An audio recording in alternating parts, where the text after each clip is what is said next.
Welcome to Basic Switch and End Device Configuration. As part of your career in networking, you might have to set up a new network or maintain and upgrade an existing one.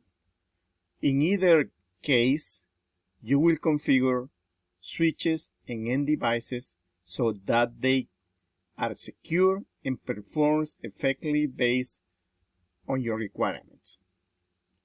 Out of the box, switches and end devices come with some general configuration, but for your particular network, switches and end devices require your specific information and instructions.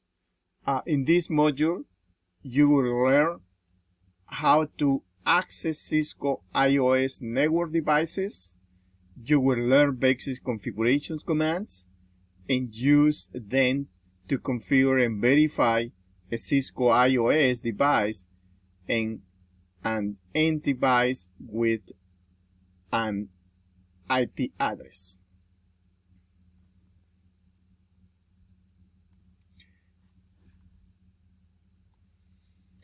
The main objective for this module is implement initial settings including passwords, IP addressing, and default gateway parameters on a network, switch, and end devices. Explain how to access to the Cisco IOS device for configuration purpose. Explain how to navigate Cisco IOS to configure network devices. Describe the command structure of Cisco IOS software. Configure a Cisco IOS device using CLI. Use IOS commands to save the running configuration, and explain how devices communicate across network media. Configure a host device with an IP address and verify connectivity between two end devices. Operating systems. All end devices and network devices require an operating system, OS. As shown in the figure, the portion of the OS that interact directly with computer hardware is known as the kernel. The portion that interfaces with the application and the user is known as the shell. The user can interact with the shell using command line interface, CLI, or a graphical user interface, GUI. The shell, the user interface allows the users to request a specific task from the computer. This request can be made either through the CLI or GUI interfaces. Kernel communicate between hardware and software of the computer and manage how hardware resources are used to meet software requirements. Hardware, the physical part of the computer including underlying electronics. A GUI or graphical user interface such as Windows, Mac OS, Linux KDE, Apple iOS, and Android allow the user to interact with the system using an environment of graphics icons, menus, and windows. The GUI example in the figure is more user-friendly and requires less knowledge of the underlying command structure that control the system. For this reason, most users rely in the UI environment.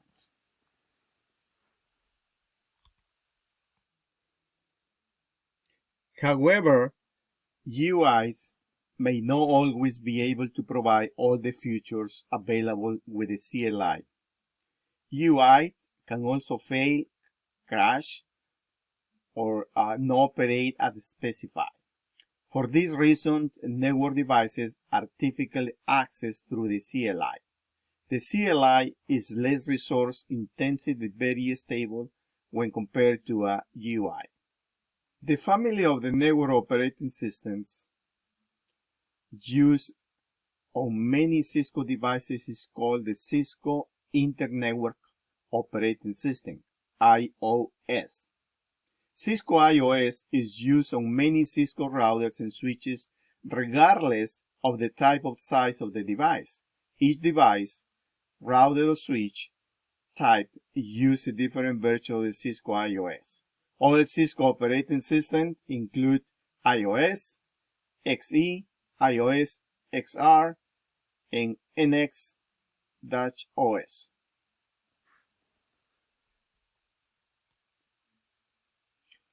The purpose of an OS. Network operating systems are similar to a PC operating systems through the UI. A PC operating system enables a user to do the following: use a mouse to make selections and run programs, enter text and text-based commands, view output on a monitor. A CLI-based network operating system enables a network technicians to do the following: use the keyboard to run CLI-based network programs, use a keyboard to enter text and text-based commands, view output on a monitor.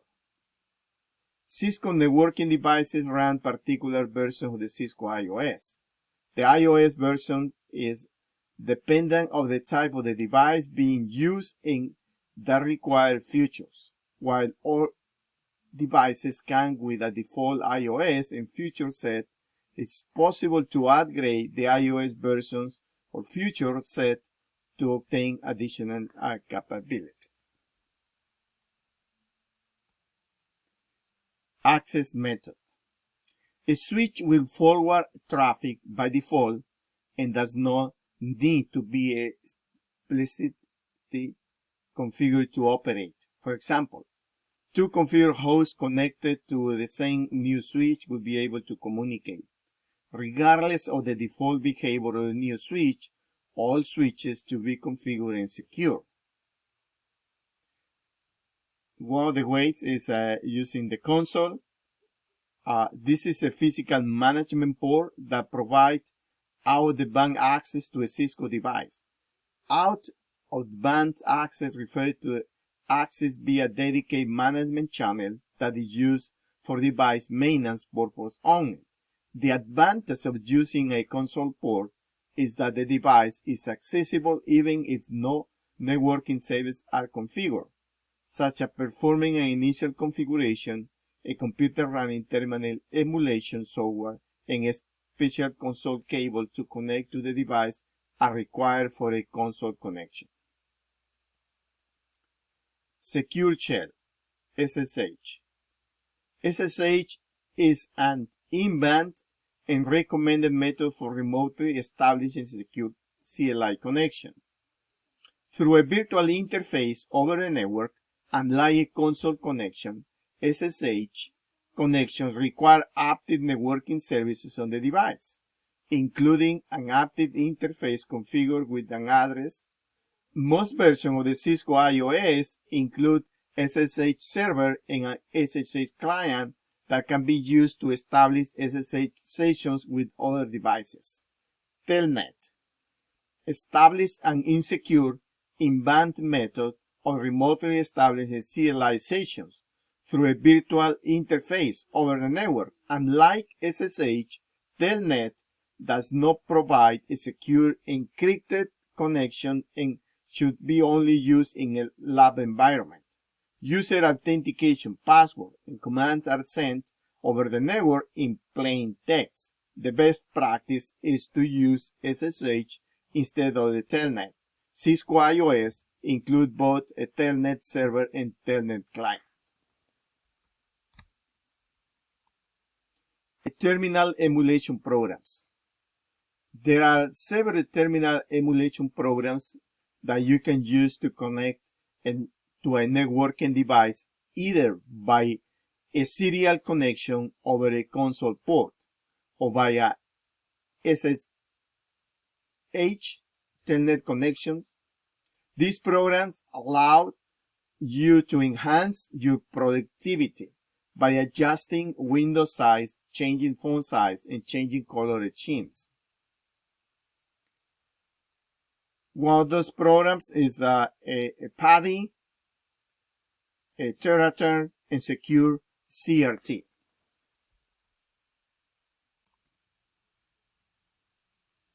iOS navigation.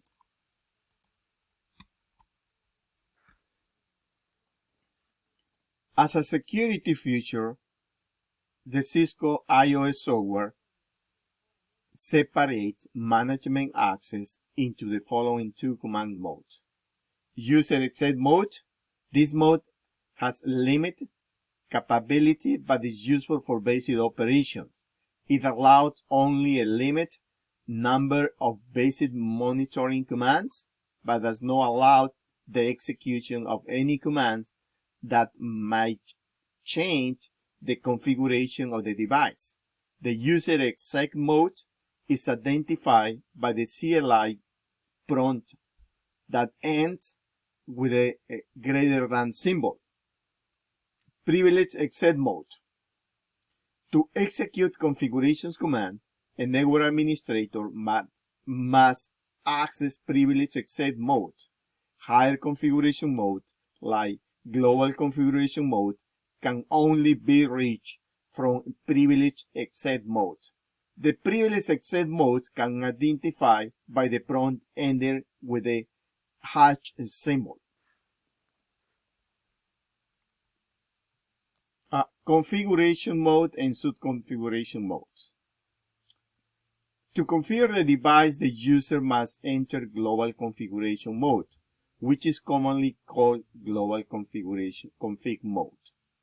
From global config mode, CLI configurations change are made that affect the operation of the device as a whole.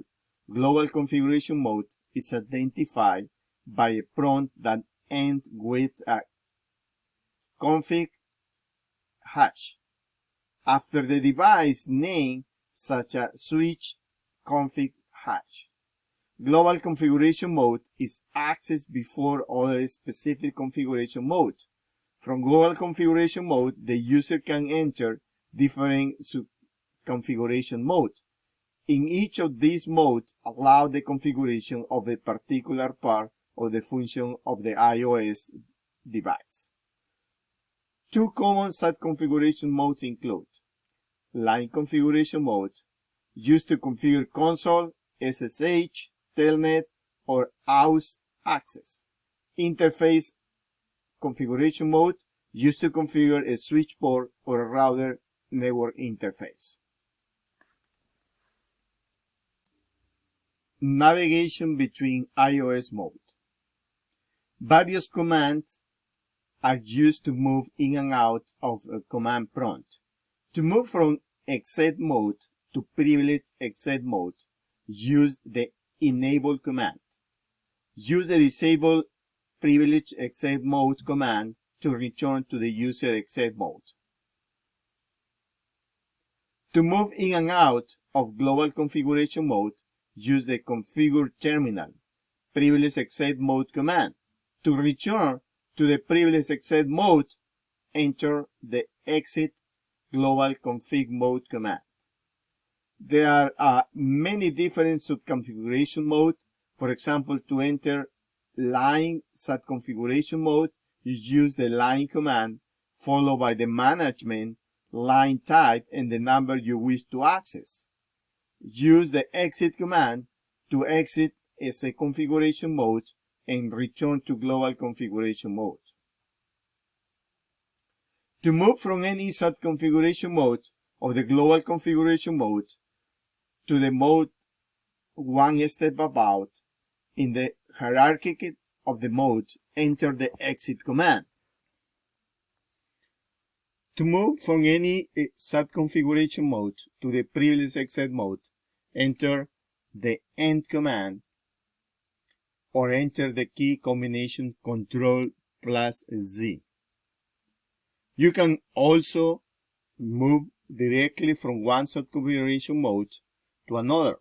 Notice how after selecting an interface, the command prompt changed config-line hash to the config-if hash.